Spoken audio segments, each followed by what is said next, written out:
This is the all-new BMW 2 Series, and we have it here for you as the 235, the top sports model, and we're going to tell you everything you need to know about the changes in this new generation here, and of course how it relates also to the competitors. Everything for you now with Thoma스는 Autogefühl in 4K, full screen, full length. Let's go. Here we have the Brooklyn gray vehicle, one of my favorite colors at BMW. It is not a matte color per se, but it looks actually like one a little bit. And then in the front you can see here this really wide double kidney, optional with an illumination. This is new and it's actually made from fiberglass to be able to make this round shape here at the side. This top model here, the M Performance model, has the horizontal fins in the front grille and everything is rather blacked out. It's not only having the M Sport package, which is standard for the 235, but also the M Sport Pack Pro, which also, for example, includes the black mirror caps right there. Then the headlamps, optional, come with matrix LED, so they all have been reworked. The new 2 Series, it is related to the 1 Series as well, sit on the same platform. It is a front wheel based platform. However, you can also get all-wheel drive models like this one here, the top model, so it's like front plus rear on demand. And wheels, 17 to 19-inch wheels, these are the biggest ones, and the 235 also comes with 19-inch as standard. Different stylings are available. Interesting also here with the contrasting red brake calipers. 4.55 meters or 179 inches is the length. And actually, because there was discussion also with the 1 Series, is it like an extended facelift? Is it an all-new generation? And BMW also internally changed their vehicle code for that, because the wheelbase has remained the same and the doors, but even inside the doors there are different measures now to improve this crash safety, but everything else beside that, all new interior and even more changes to the rear and so on, so everything else is new. And then they decided, hey, it's an all new generation. This then here, our Brooklyn gray vehicle color, you can see in the sedan form here, it is a 5-door one, definitely. It is also has this, this really strong shoulder shape. This is even carved out deeper than before. And towards the rear, we can see new tail lamp design, completely new tail lamp unit. And they also put this area here a little bit lower, and then the logo is wider, and that's why this area then appears to be slimmer. So they make this impression that the whole rear looks a little bit sportier than before in the outgoing model. A new theme also for the 1 Series, even for the new X3, is that the Autogefühl fake exhaust police was successful, and that means no fake exhaust. Here in the sport model you see visible exhaust. They also have a function, 4 pipes, and in the normal models then, like the smaller petrol engines and so on, you have invisible exhaust. It means they're just underneath, and so you have always clean design and no fake exhaust graphics and so on. And there you have this diffuser unit here in the lower part. The base models would look a little bit more subtle. I'll soon tell you more about the different engines. We also, maybe you have already seen, have a second vehicle here for you today, and this is Borusan Turkish Blue, named after that region, city, and also the racetrack. And yeah, this is a really screaming out blue color, also with 19-inch wheels, but we have a different M styling here. This is also a US spec model, so for the Northern American market, and there you can see, for example, is different here in the side. You can see a small yellow indicator at the lights. There's a red indicator at the same placement right there. And there are no blue accentuations, because blue accentuations are not allowed on the Northern American market from the regulations. While they are allowed in the EU, they are a little bit strange, different things. Other than that, this one also does not have an illuminated kidney. That is just an option for this vehicle. It works also when it's all the way blacked out, but the illuminated kidney, of course, adds this different show effect. So as I said, you can also then get it in the US. 구독, 좋아요, 알림 설정 부탁해요. By the way, you see here this stamped in 2 right here in this Hofmeister kink. So it's hard to see because it's black in black, but it's another design element that is also now in a lot of models they have.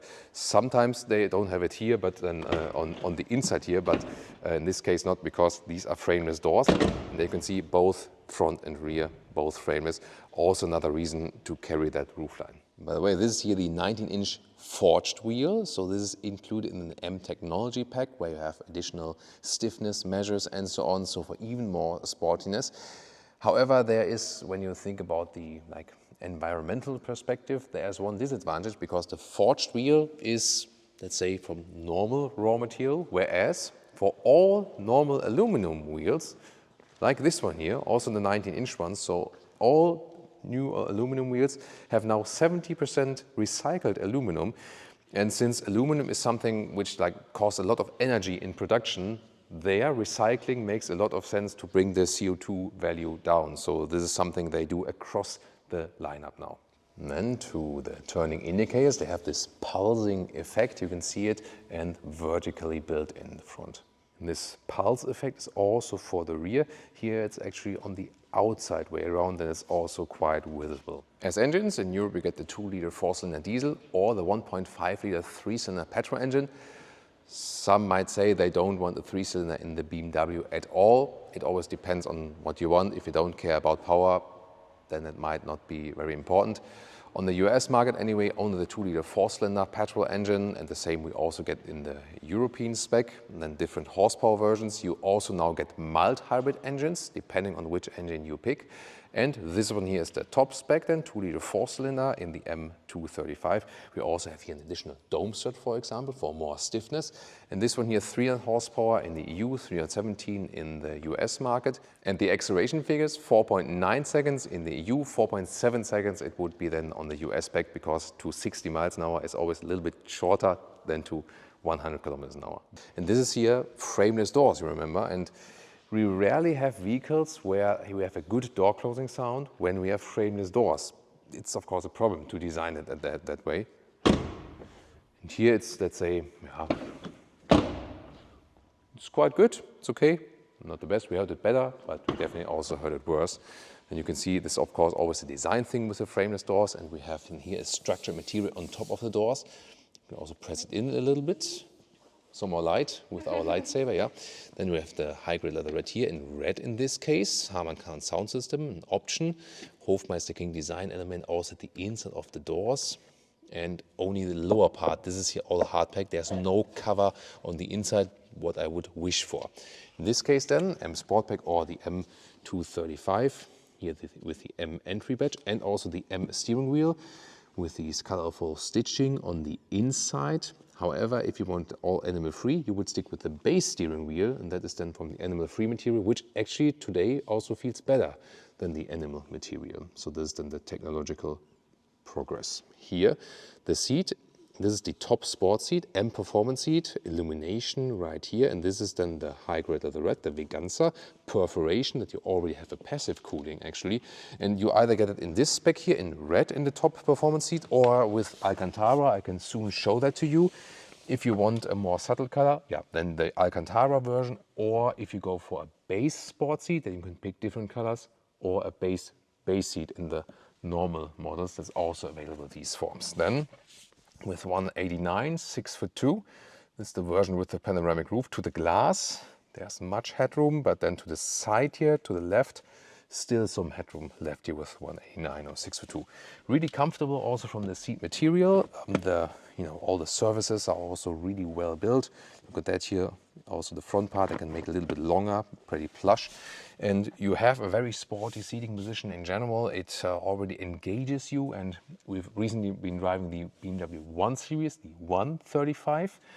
And that one already gave a very sporty character to it, and I can expect somewhat the same from this one. Steering wheel, classic control, menu in and out, up and down, large shifting pedals. And this side piece here is something special. It is real aluminum, and every single piece is put into like a machine, and then this here is cut out with three-dimensional milling technology. Pretty cool. It is actually real aluminum. You can also see it here in the side, the thickness of the aluminum. So a high effort just for this small piece. When it's really cold, you also can feel it actually, how this piece gets cold. And the ambient lighting is shining through from the background. That's another scheme. We have it here also in the M colors. We're soon going to show you more of that. Steering wheel, by the way, we have real buttons here. I really like that some of the newer BMW models have this area in capacitive BS, or like the one button field, but here these are all single buttons you can press, and that's also easier to do that while driving. Interior cockpit overview and more stories to come.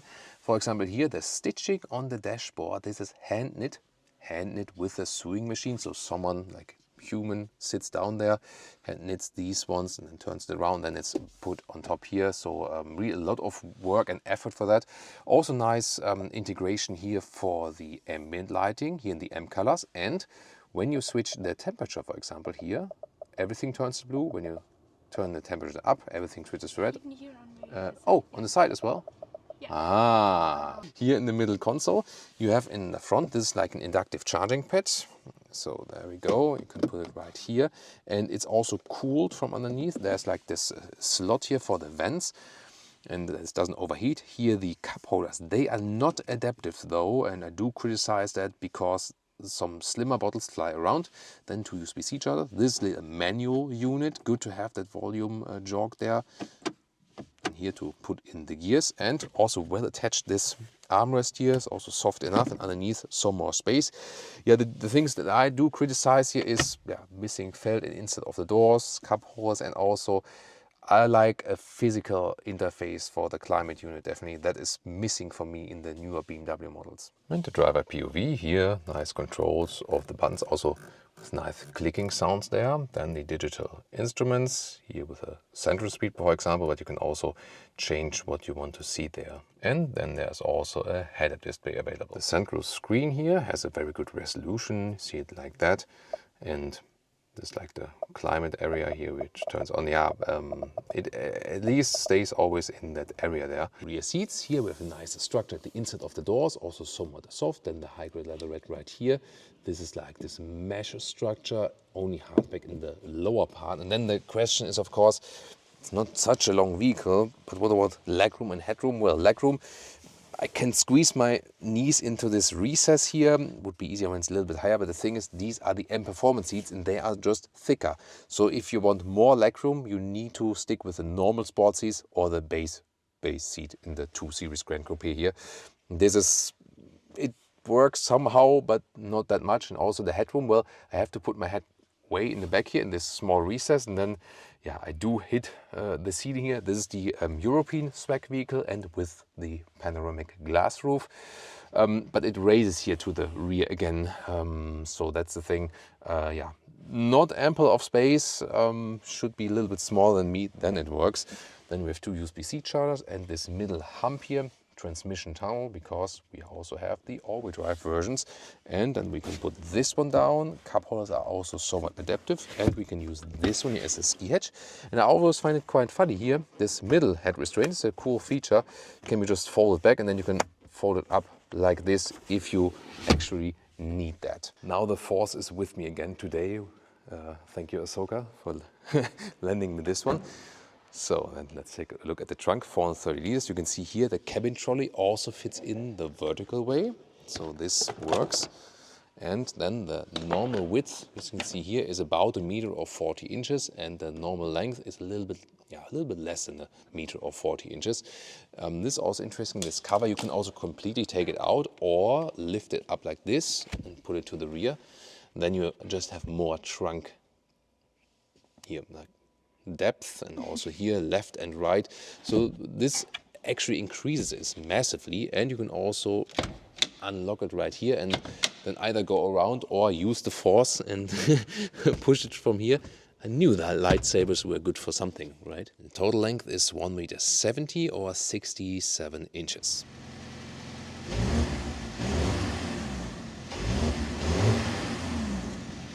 So whereas you cannot get the BMW 1 Series hatch in the Northern American market, you can get the BMW 2 Series Grand Coupe, because they say small hatch won't sell, or compact hatch won't sell in the US. But then this one here is the entry-level sedan, so to speak. Pricing is always a discussion, of course. 39,000 euros it starts then, and 49,000 euros if you go for the 235, and then plus a couple of thousand euros of extras. Then the question is, would you go for a high-spec 2 Series Grankupe, or would you then already jump to a BMW 3 Series, because that might be a consideration worth in the price. This front-wheel driven platform has pros and cons. Traction-wise, of course, rear-wheel drive or rear-wheel-based all-wheel drive, you can get more power to the ground. Then again, you have space advantages if you have this front-wheel drive concept. That's like the main aspect to it. And all the changes, I think, make sense. But would you go for a 2 Series Grankupe, or would you rather go with the normal BMW 3 Series? Or a competitor of this one that I won is the Mercedes CLA.